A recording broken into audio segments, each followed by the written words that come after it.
More mini split improvements regarding the special exclusive mounting method on the back of a camper van. Noticeably, some reflectors keep people from hitting it. A dog run, so this is vinyl coated so it won't scratch the unit, and it's not too tight as to dent anything, but just tight enough in case one of these brackets that Emperor of Rome mentioned, if one of these fails, then the other one's going to fail real quick. It would be really hard for them to fail, but it could happen. So the dog run is wrapped around pretty good and keeps it more secure. Maybe a little bit of a theft deterrent. Well, this looks easy to cut though. It's not too thick, but even the thick ones you can cut fairly easy with a certain tool. And thirdly, I bet you haven't noticed it yet. Can you see it? Can you see the third major improvement? I mounted rollers. So when the door opens and closes, oops, look at that. The paint's not dry. When the door opens and closes, the bumper will provide some support for the entire compressor. Ideally, the bumper would be all the way out here, but so I'm having to work with this. Looks like 4-inch bumper extrusion part, and so these rollers provide support and less let's see, not less vibration, but less movement of the unit when I hit bumps and things, because there's less play for it to mess with. And so I had to drill for each one. I have 3 holes and 3 screws, so that's probably weakening this area here by maybe, I would say only 5%, not much, because the holes are kind of small and almost an inch apart. And then the other ones right there, the reason I didn't put it on this side like I wanted to is because it was too tight of a fit. It would have required lifting this whole thing up about a centimeter, and I wasn't definitely not going to remount that just for that, so I just mounted it on the other side. What I like about the dog run is it has these things that are easy to work with, and already has the end pieces. I don't have to make them. So yep, so 3 more improvements. Still waiting on the flex line to come into the mail, and then I'll make a video about that. It still does bounce a little bit when you open and close the door. Not as much as before, but even when I hold it tight and close it, it's still going to have that little bit of a bounce. And that's because this bumper area is plastic and it gives. So even if I drill through here, I don't think it's going to help much. If I drill a lag bolt through here, which I don't have it there yet, the next time I service this unit by taking it off, I'll try to remember to put lag bolt in there. It'll help a little bit, but at least I can open and close the door. And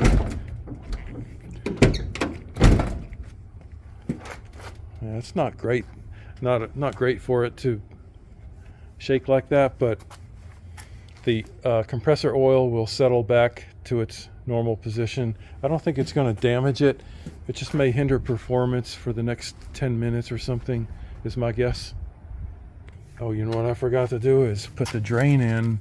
I can go ahead and do that. Put a water drain for the air handler. Aha. Have to drill another hole. Oh God. Yeah, Corey has no trouble with drilling holes, but I try not to drill them. probably going to be in my usual place where I'm drilling holes here. Well, actually, I never drilled a hole here yet. There was just a pre-existing one right there. So I'll just put another one next to it for the water drain.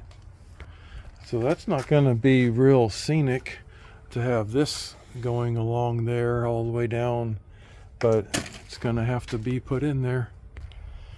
All I need is a drain for the condensation of the air handler and 2 of the flex lines, and it's ready to go. So not too much left. And again, that's for both cooling and heating. That's why it's so big of a deal. Don't have to deal with tapping in a diesel heater, or not tapping in, but installing. I don't have a diesel tank in here, so it wouldn't be tapping in. It would be installing a diesel heater with a diesel tank. I don't want to mess with that. They work good, but they do require maintenance, and I don't want to deal with it. I think the main maintenance with this is up here at the air handler with the filters.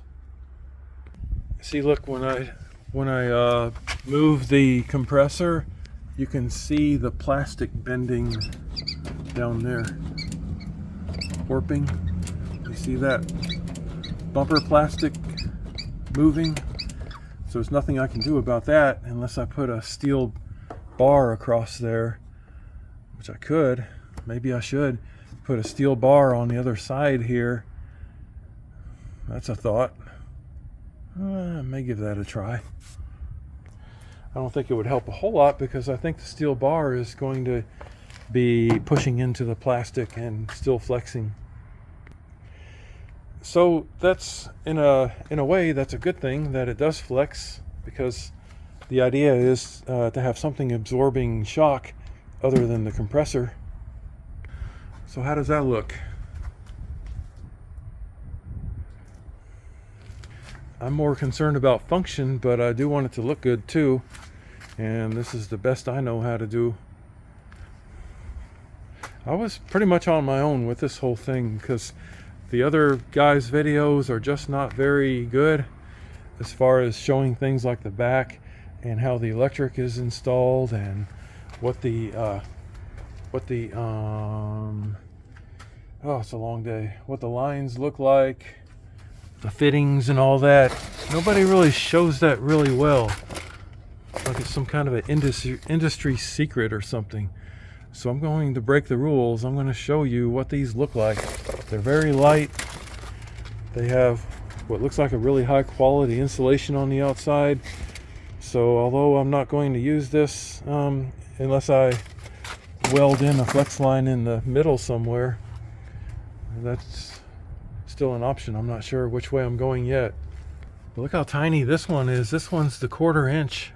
That would be really meticulous to weld in a flex line in between that one. So I do have the 1/4 inch one coming in that's completely flexible. So I won't use that one at all. But I'm keeping everything in the van in case I run into a HVAC professional who can just do it right on the spot.